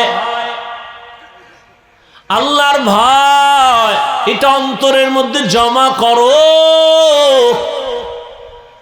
যার মধ্যে একবার আল্লাহর ভয় আসবে, সে কখনো গালি দিবে না। একটা সন্তান মা বাবারে ভয় করার কারণে মা বাবার সামনে বাজে কথা বলে না, গালি দেয় না। ছাত্র শিক্ষকের ভয় করার কারণে শিক্ষকের সামনে ছাত্র বাজে কথা বলে না, গালি দেয় না। ঠিক একজন মানুষ যখন আমার আল্লাহকে ভয় করবে, ওই বান্দা গলায় ছুরি লাগাবে, দাড়ির মধ্যে অস্ত্র লাগাবে না। हर के दारत खौफे हकदार दिल मदाम जन्नतुल मअवा देहद उरा मकाम। তাকওয়া নামের মেডিসিন লাগাও। কে তাকওয়া কোথায় পাবা? তাকওয়া পাওয়ার একমাত্র ঠিকানা ওলি আউলিয়াদের নেক নজর। লিকুল্লি শাইইন মা'দিনুন ওয়া মা'দিনুত তাকওয়া কুলুবুল আরিফিন। আল্লাহ ওয়ালাদের নেক নজর হলো তাকওয়ার গোডাউন। আল্লাহ ওয়ালাদের নেক নজর লাগলেই তোমার অন্তরে তাকওয়া চলে আসবে। এমন যে ওলিয়া উলিয়া মানেই না, এই কপাল ভরার উপায় কি? জানি না কি উপায় হবে, তবে শুনো, যারা বলবা ওলিয়া উলিয়া মানি না, আমি বলবো ঘোষণা দিয়া গেলাম, এরা কোরআন মানে না, বুখারী শরীফ মানে না, এরা ভণ্ড। এদের যারা ভণ্ড বলবে না, আল্লাহর কসম তারাও ভণ্ড। যারা বলে আমরা ওলিয়া উলিয়া মানি না, এরা কোরআনও মানে না, বুখারীও মানে না, এরা বাতিল। এদের যারা বাতিল মানে না, তারাও বাতিল। কি মনে হয় গাঞ্জা খাইয়া বইছি? হ্যাঁ, আল্লাহ হেদায়েত দান করুন। ওলিয়া উলিয়াদের নেক নজর শুনো দলিল। قال رسول الله صلى الله عليه وآله وسلم اتقوا فراسة المؤمن فإنه ينظر بنور الله। আল্লাহর প্রিয় বান্দাদের ফেরাসাতের পাওয়ার আছে, এটাকে তোমরা ভয় করিও। কারণ তুমি যা দেখো না, তারা তা অনেক কিছু দেখেন, তবে চামড়ার চোখে না, আল্লাহর দেওয়া নূরের আলো দিয়ে দেখেন। খলিফাতুল মুসলিমিন ওমরে ফারুক রাদিয়াল্লাহু তাআলা আনহু খুতবা দিতেছেন। খুতবার মাঝে হঠাৎ করে একটা অপ্রাসঙ্গিক আওয়াজ দিলেন, ইয়া সারিয়াতাল জাবাল, ইয়া সারিয়াতাল জাবাল, ইয়া সারিয়াতাল জাবাল। এই সারিয়া, পাহাড় পাহাড় পাহাড়। ওমর যেখানে আওয়াজ দিছেন সেখান থেকে সারিয়া 2000 কিলোমিটার দূরে ইরানে যুদ্ধ করে। সারিয়াকে জিজ্ঞেস করা হলো, ওমরের আওয়াজটা শুনছিলেনি? কাছে বইসা বললে যেমন শোনা যায় তেমনই শুনছি। আল্লাহর ভয়, এ ভয়ের নাম তাকওয়া। আল্লাহ ওয়ালাদের নেক নজর, এই ভয়টা যখন আসবে, জীবন চলে যাবে, বান্দা গুনাহ করবে না। ওমরে ফারুক রাদিয়াল্লাহু তাআলা আনহু দিনের বেলা মানুষের বিচার করে, রাতের বেলা ঘুরে ঘুরে প্রজাদের খবর নেয়, জনগণের কি হালাত। ঘুরে গিয়ে দেখে বাগানের মধ্যে বাতি জ্বলে। ওমর গিয়ে আস্তে করে চুপচাপ দাঁড়াইছে রাতের অন্ধকারে, শুনে ভেতরে মহিলাদের আওয়াজ। মা তার মেয়েকে ডাক দিয়ে কয়, এই মাইয়া, বাজারে দুধ বিক্রি করতে নিবি, পানি মিলাইয়া নিস। মেয়ে ডাক দিয়া কয়, ওমর যদি টের পায় রে মা, ওমরের কথার আগে তরবারি রেডি।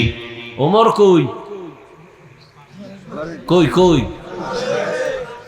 মা কি কয়, ওমর তো দেখবে না। মেয়ে ডাক দিয়ে কয়, মা ওমর যদিও দেখবে না, তবে ওমরের আল্লাহ তো দেখবে।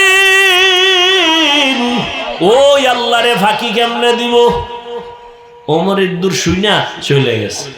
পরের দিন আদালতে লোক দিয়ে পাঠায়, কয় অমুক এলাকায় যাও, ওই ঘরের মা মেয়ে দুজনরে ডাকো আদালতে। আদালতে ডাইকে বলে, এই আম্মা জান, বেয়াদবি মাফ করবেন, আপনার উপরে কোনো অভিযোগ নাই, আপনার মেয়েটা তো আমার মনে হলো বড় দামি, যে কোনো আল্লাহর বান্দির মতো না, এর মধ্যে তাকওয়ার পুরো পাওয়ার আছে। এই মেয়েটাকে আল্লাহ আপনাকে দান করেছেন, আপনি যদি রাজি থাকেন, আমি ওমরের ছেলের জন্য মেয়েটাকে বিবাহের বন্ধনে নিতে চাই। মেয়েটাকে নিয়ে নিলেন তার ছেলের জন্য। সেই মেয়ের বংশে জগৎ বিখ্যাত আল্লাহর প্রিয় বান্দা ওমর বিন আব্দুল আজিজ আসছেন। এই মেয়ের ঔরসে। ভাইরা আমার, আল্লাহর ভয় বড় কঠিন। আল্লাহ পাকের ভয় মানে আল্লাহর আযাবের ভয়। রহমতের নবী বলেন, আমি একদিন মসজিদের পাশেই তো আমার হুজরা আয়েশার ঘরে আমি এশা পরে ঘুমাই।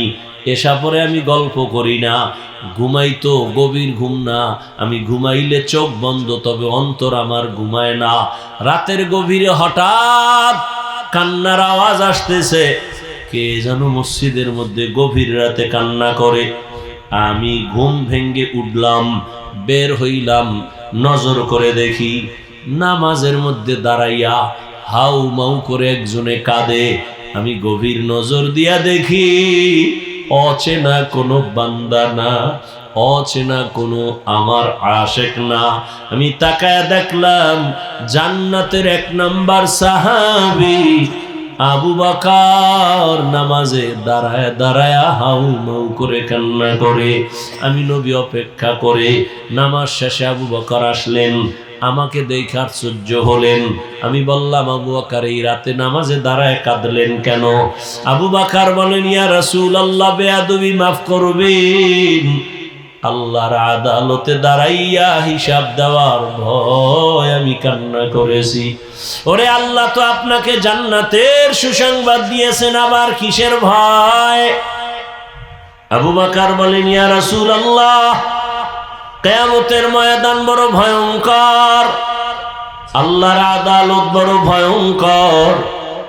আমার উপরে কোনো কারণে যদি আল্লাহ বেজার হয়ে যায়, আমার টিকিট ক্যান্সেল হয়ে যাবে। আমি আবু বকরের হাতে জাহান্নামের হ্যান্ডকাফ লেগে যাবে। ও নবী, আপনিই তো বয়ান করে বলেছেন হাসরের ময়দান কত ভয়ঙ্কর হবে।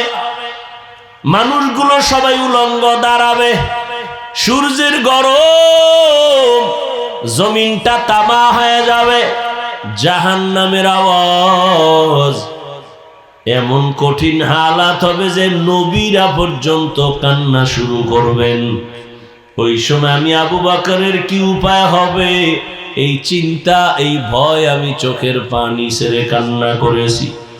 ও আমার কলিজার যুবক বাবারা, পর্দার আড়ালের মা বোনেরা, বৃদ্ধ বাবাজিরা, কয়দিন আর দুনিয়ায় বাহাদুরি করবা? চোখের সামনে কত লাশ আর লাশ। ও যুবক, স্কুলে পড়ো, কলেজে পড়ো, চাকরি করো, বাধা নাই। আমার দাবি, আমি কিন্তু একবারও বলি নাই 5 কল্লি লাগাও, আমি একবারও বলি নাই তুমি তাবলিগে যাও, কওমি মাদ্রাসায় যাও, আমি একবারও বলি নাই তুমি চরমনাই যাও, না গেলে জাহান্নামে যাইবা না। আমি যেটা বুঝাইতে চাই বাবা, আল্লাহর ভয় অন্তরে জমা করো, আল্লাহর মোহাব্বত নিয়ে চলো। তোমার মতো কত যুবক স্কুলে পড়ে, কলেজে পড়ে, চাকরি করে, ব্যবসা করে, 5 বেলার নামাজ পড়ে আসেনি? বলো বাবা, তুমি কেন পারবা না? তুমি স্কুলে পড়ে ডাক্তার হও, ইঞ্জিনিয়ার হও, কলেজ ভার্সিটিতে পড়ে একজন প্রফেসর হও, তবে আমার একটা দাবি, বেয়াদবি করবা না। মা বাবার বেয়াদবি নিয়ে যদি বরদোয়া পাও, জীবন ধ্বংস হয়ে যাবে। শিক্ষকের বরদোয়া নিবা না, আলেম ওলামার সাথে বেয়াদবি করে বরদোয়া নিবা না, জীবন ধ্বংস হয়ে যাবে। এখনো সময় আছে, তওবা করে নাও। ডাক্তার যদি হও, আদো বলা ডাক্তার হইও। ইঞ্জিনিয়ার যদি হও, আদো বলা ইঞ্জিনিয়ার হইও। তোমার আচরণে কোনোদিন যেন মা বাবা কষ্ট না পায়, শিক্ষক কষ্ট না পায়, উলামায়ে কেরাম কষ্ট না পায়। অন্তরের বুঝাইয়া এখনো সময় আছে, লাইনে চলে আসো। তোমার মতো যুবক র‍্যাব, আর্মি, পুলিশ, বিডিআরের চাকরি করে, নামাজ ছাড়ে না, মনেরে বুঝাও তুমি কেন পারবা না? তোমার মতো যুবক ডাক্তার, প্রফেসর, ইঞ্জিনিয়ার, নামাজি, তুমি কেন পারবা না? এখনো সময় আছে, মনেরে বুঝায় তওবা করে নাও। ও পর্দার আড়ালের মা বোনেরা, আপনাদের জীবন কতই ধন্য। আপনারা নবীদের মায়ের মতো দামি মা, সাহাবায়ে কেরামদের মায়ের মতো দামি, আয়েশা রাদিয়াল্লাহু আনহার মতো দামি, ফাতেমা রাদিয়াল্লাহু আনহার মতো দামি, খাদিজা রাদিয়াল্লাহু আনহার মতো দামি। এরে আম্মা জান, এ কারণে আপনাদের এত সম্মান। আপনার মতো কত মা এখনো আছে, বেপর্দায় চলে না, নামাজ ছাড়ে না, মোবাইলে সময় নষ্ট করে না, স্বামীর মাল খেয়ানত করে না। আপনারা কেন পারবেন না? এখনো সময় আছে, তওবা করেন। আপনাদের কারণেই তো দুনিয়াতে ভালো ভালো সন্তান আসছে। 1 মিনিট একটা ঘটনা বলে শেষ করি। আল্লাহর এক বান্দা মদিনাতুল মুনাওয়ারা থেকে ভারতে আসছে কালেমার দাওয়াত দেওয়ার জন্য। আল্লাহর বান্দা দাওয়াত দিতে দিতে 90 লক্ষ বেশি পরিমাণ বিধর্মী তার হাতে মুসলমান। বান্দার নাম আপনারা সবাই জানেন, খাজা মুঈনুদ্দিন চিশতি আজমিরি রহমাতুল্লাহি আলাইহি। পর্দার আড়ালের মা বোনেরা ভালো করে শুনবেন, যুবক বাবারাও শুনো। ওই মুঈনুদ্দিন এত বড় দামি আল্লাহওয়ালা যে তার হাতে লক্ষ লক্ষ বিধর্মী মুসলমান হয়েছে। মায়ের কাছে গিয়ে খাজা মুঈনুদ্দিন বড় আনন্দ করে। আম্মা বলে, মুঈনুদ্দিন এত খুশি, এত আনন্দ কেন? মুঈনুদ্দিন বলে, মা আল্লাহর শুকর, হাজারো লাখ মুসলমান আমার কাছে কালেমা পড়েছে। মা ডাক দিয়ে কয়, বাবা মুঈনুদ্দিন, এটা তোর বাহাদুরি না, আমি মায়ের বাহাদুরি। মুঈনুদ্দিন বলে, মা তোমার বাহাদুরি কি? মা চোখের পানি ছেড়ে বলে, রে সন্তান, তুই আমার গর্বে যখন আসছু, আল্লাহর কসম আমি এক রাত আর ঘুমাই নেই। আমি রাতের গভীরে সিজদায় পড়ে কান্না করেছি, আর আমার মালিকের কাছে দোয়া করেছি, ও দয়ার মালিক, দয়া করে আমার গর্বের সন্তান তুমি ওলি বানাইয়া পাঠাইও। আর আল্লাহর কাছে দোয়া করিয়া শেষ না। তুই যখন দুনিয়াতে আসছ, আমি মা তোরে যতদিন আমার বুকের দুধ পান করাইছি, আল্লাহর কসম একটা ফোঁটা দুধও বিনা ওযুতে তোর মুখে দেই নাই। এরে পর্দার আড়ালের আম্মা জানেরা, যেই মা তার সন্তানকে বিনা ওযুতে দুধ দেয় না, ওই সন্তান কেন আল্লাহর খাস ওলি হবে না? এরে আম্মা জান, এখনো সময় আছে। আল্লাহ সন্তান দিছেন, তবে আদবওয়ালা বানায় যান, বেয়াদব যেন না হয়। আদবওয়ালা ডাক্তার বানাবেন, সফল জীবন। আদবওয়ালা ইঞ্জিনিয়ার বানাবেন, সফল জীবন। এখনো সময় আছে, তওবা করবেন, আল্লাহর কাছে দোয়া করবেন। জীবনে আর নামাজ ছাড়বেন না, বেপরদায় চলবেন না, মোবাইলে সময় নষ্ট করবেন না, স্বামীর মাল হেফাজত করবেন, খেয়ানত করবেন না। বৃদ্ধ বাবাজিরা, আপনার মতো কত বুড়ারা মসজিদে গিয়া নামাজ পড়ে, আপনি কেন পারবেন না? ও আমার কলিজার যুবক, এখনো সময় আছে, তওবা করো। মনেরে বুঝাও রে মান, তোমার মতো যুবক জেনারেল লাইনে থাকিয়া চাকরি করে, ব্যবসা করে, নামাজ পড়ে, লেখাপড়া করে, তুমি পারবা না কেন? ওরে জীবনে তো গুনাহ কম করো নাই, দাড়ি কম কাটো নাই, নামাজ কম ছাড়ো নাই, বেপরদায় কম চলো নাই, এখনো কি তওবা করবা না? জানি না কার কপাল ওমরের মতো কবুল হয়ে যাবে। যাদের অন্তর তৈরি হয়ে আছে, মরিয়া গেল, নামাজ ছাড়বা না, দাড়ি কাটবা না, বেপরদায় চলবা না, মা বাবার দোয়া নিয়া, শিক্ষকের দোয়া নিয়া, উলামায়ে কেরামের পরামর্শ নিয়া, নবীজির আদর্শ মেনে চলবা। তওবা করার মতো যদি কারো অন্তর তৈরি হয়, মুনাফিকি না থাকে, খাঁটি তওবার নিয়ত যাদের আছে, দুটো হাত আমার আল্লাহকে দেখায়া দাও। আয় আল্লাহ, হাতগুলো কবুল করে নেন, তওবা কবুল করে নেন, তওবার উপরে মজবুত হইয়া চলার মতো তৌফিক দান করেন, আমিন।